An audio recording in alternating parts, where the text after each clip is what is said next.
Alrighty, y'all. Welcome back to the Complete Husband's Handbook podcast. My name is Daniel, and today we're going to be talking about building up your kingdom. Now, I've always loved medieval history, especially those about the budding empires. France, Spain, England, even the Vikings had somewhat of an empire, Rome's empire, even though that wasn't quite the medieval era. I've always found it fascinating what makes them work. And not just in Europe, but the empires in China and Japan and even Central South America, how they lasted as long as they did and what their downfalls were. So today we're going to be looking at how we, as husbands, can build our own kingdom at home. Now there's a very old saying, and it's one that's actually based in British law. Every man's home is his castle. Now, legally, that means that a man has sovereignty over his home and his land, that he has the last say in the matter when it comes to taxes, barriers, that kind of thing, the borders of the property and what can be done there, so that the government doesn't come in and say, hey, you have to have this or that, or you have to grow these kind of crops, or you have to have your house a particular way. Now we have HOAs, and that's just beyond stupid. But anyway, I digress. A president of the Church of Jesus Christ of Latter-day Saints said this: "The most important of the Lord's work that you will ever do will be the work you do within the walls of your own home." Now, this was said way before I was born, but the idea sticks. Our home is very important. Not just for us as husbands, but for our spouses, for our children, for the people who come to visit, for our family. Even you could go so far as to say our nation. The family is the building block of any successful nation. If you look back on the great empires of old, the downfall of the family led to the downfall of the empire. So let's talk about your kingdom. My kingdom, our kingdom. Now, each kingdom is very unique. We can look at history throughout the world and see each kingdom is strikingly different. The terrain is different, the taxes were different, how the people ruled was different. And it's the same in your home. What works for you in your kingdom will be unique, and it'll be strong. Because you're unique, and your spouse is unique as well. It needs to be unified and personal. No one knows your kingdom the way you do. No one knows your spouse the way you do. And that needs to be the way it is. It needs to be unique. You can't look to your wife or your wife's parents. You can't look to your parents and say, hey, I'm going to have that marriage, because they're unique individuals. So you really need to focus on what works for you, what works for your spouse, and how you work together. Those little intricate details that really define the difference between a successful marriage and a okay kind of marriage. It's those secret languages, it's those shared looks that you know what the other's thinking. It's that you're watching some kind of a TV show or movie and you look at each other at the exact same time, having the exact same thought.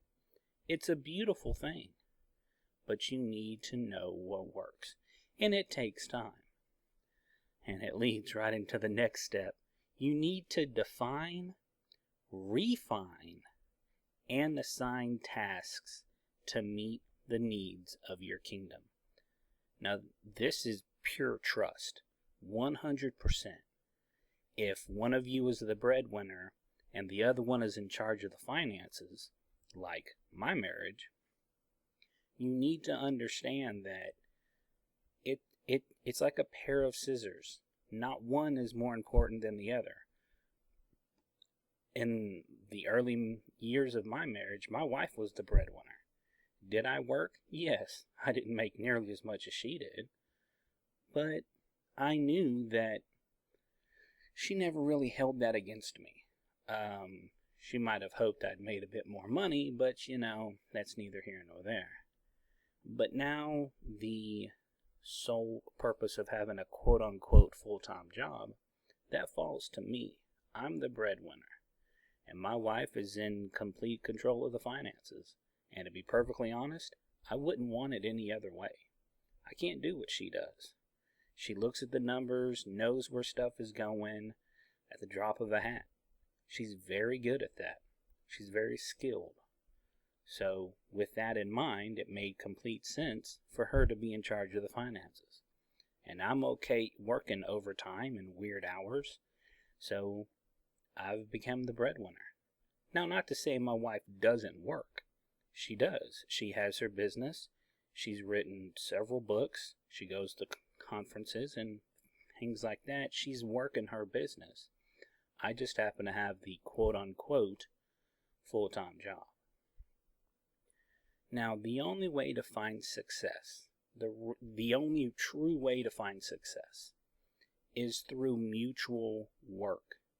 Now, using the previous example, I work and my wife does the finances. That's mutual work. It's like a pair of scissors or the 1-2 punch in boxing. It's a beautiful thing.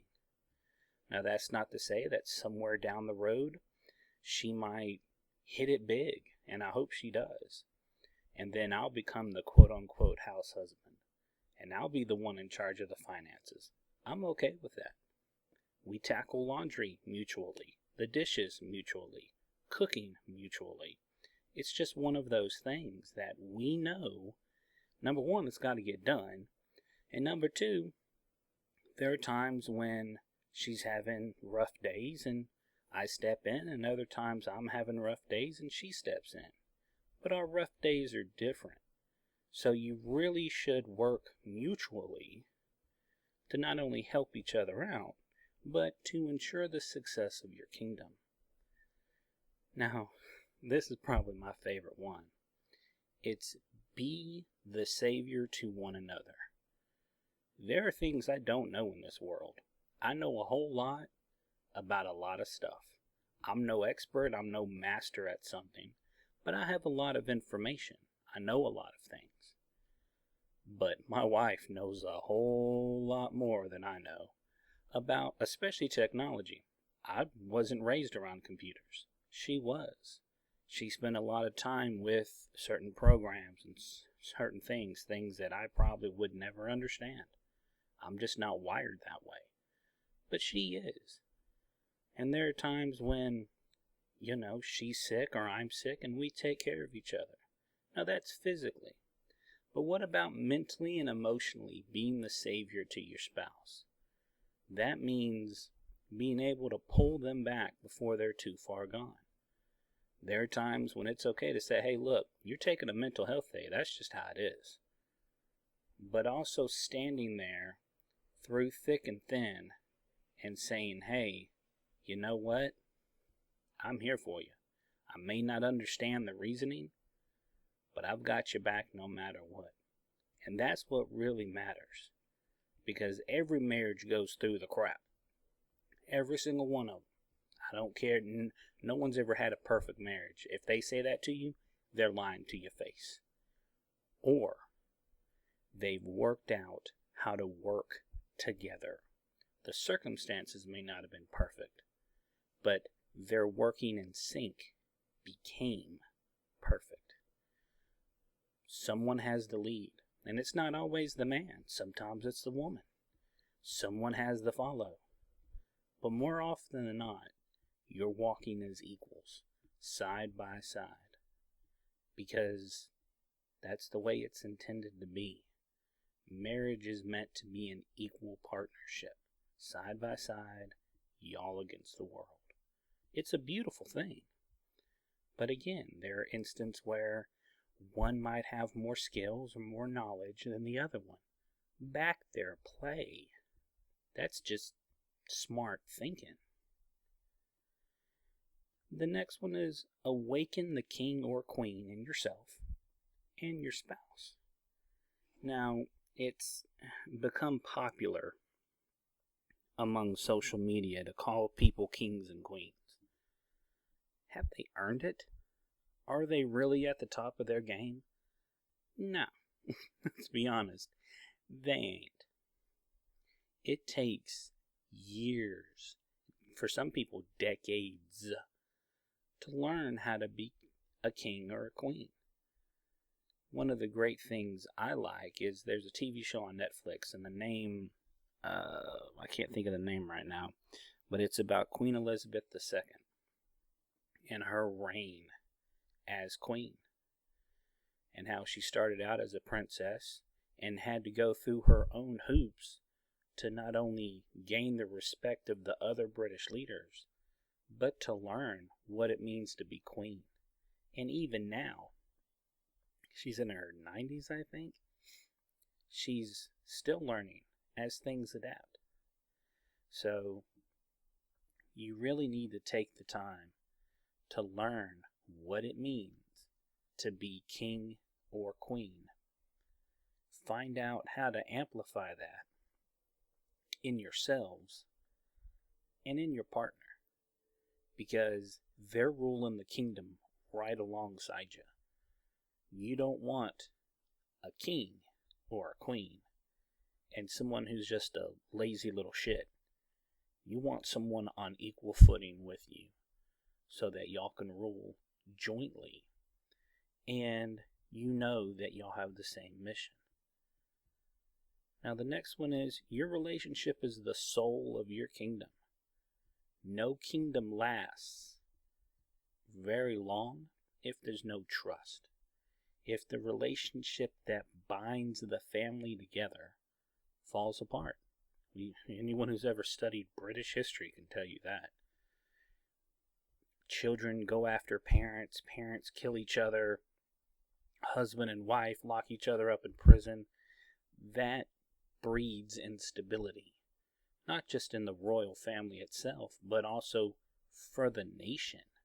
The nation becomes weak, full of problems, issues, civil war, famine, pestilence. I mean, it does not go well. So the heart and soul of any kingdom that we've seen in the past is how strong the royal family is. And it's the same thing here. Your relationship has to be strong so that your kingdom remains strong. And use the triangle of faith. I read a book that I quote a few times, that it's called I Don't Need You to Slay My Dragons, Just Take Out the Trash, or some variation of that. It's a really great book. Y'all should read it. But the triangle of faith is pray together, learn together, and never go to bed angry. Anyone who says they won't take help from the divine needs the crap slapped out of them. We all need help. I don't care what religion you are. Getting extra help always helps. Pray together. Pray for your spouse. Pray for yourself. Pray for any goals or any projects that are being done.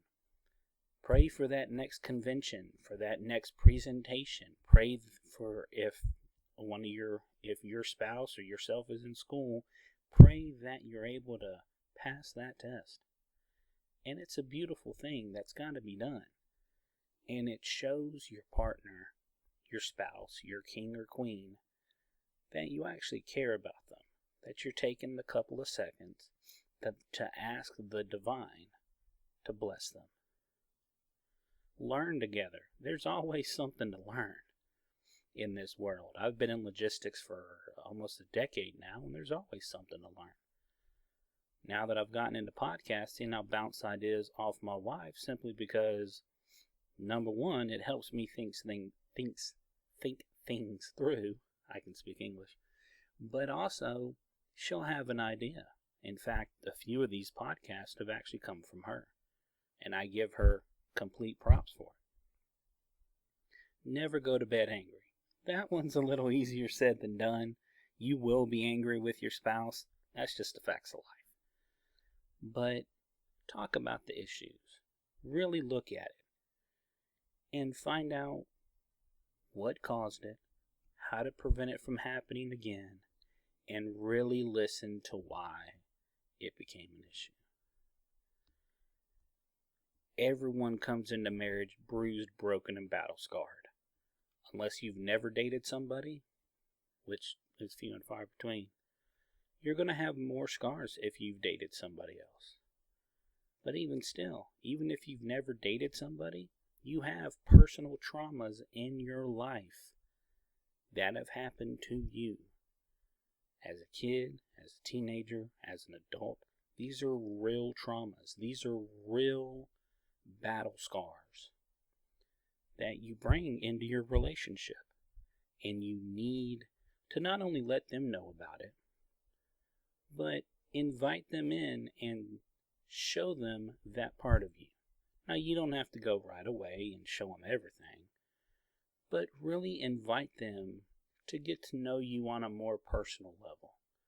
They may laugh, they may cry, they may react in particular ways, but it'll strengthen your relationship when you show them that vulnerable side of you. Because I guarantee you, they're probably just as bruised, broken, and battle scarred as you are. Soul build each other. Heal each other up. For the love of sweet cheese and crackers, don't make it worse. Like I said before, we've all got traumas in our lives. Pains, secret heartaches we have for each other. And they have a way, my God, they have a way of sneaking up and then just boom. Out of nowhere, out of the darkness, you get hit. And you have to help heal each other. Not only does that make you better as a person, but you learn to grow together. And that soul, that is the heart of your relationship, that is the heart of your kingdom, becomes stronger, more reinforced. And lastly, be fully committed. All of it or none of it. That's a daily thing. You wake up in the morning, be committed to your relationship. And that means blocking people on social media. Yeah, it's great to have a whole lot of followers. Oh, it's fantastic. Share a personal story. I just got onto Instagram because a lot of our mutual friends are getting married, and they're posting stuff on Instagram, and that's where people, I guess, are communicating now. And I've been on Instagram less than 48 hours, 24 hours, something like that. I don't know. And I've been inundated with these people I've never met asking to follow me and messaging me, and most of them are scantily cladded people. Like, nope, block. I don't need to see that. I don't need to see some young thing flashing his or her hoo-ha's. I don't need to see that crap. Number one, they're probably fake. And number two, it's not as flattering as people think. So, step up. Be fully committed. Marriage and building a kingdom is not a fair weather romance. It is a daily grind that you place one stone on top of another to build the castle wherewith you could rule your kingdom. And it takes time. It's an effort. There will be rainy days. There will be earthquakes. Earth-shattering things like losing your job, the loss of a parent. Just things that just knock you on your ass. But if you look back and help each other out, those will be the moments that you truly remember 10, 15, 20 years down the road as, man, we got this covered. We're good.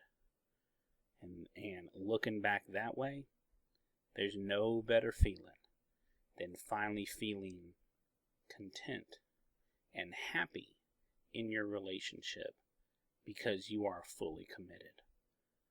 Well, I hope you all enjoyed this episode, and I'll look forward to talking with y'all on the next one.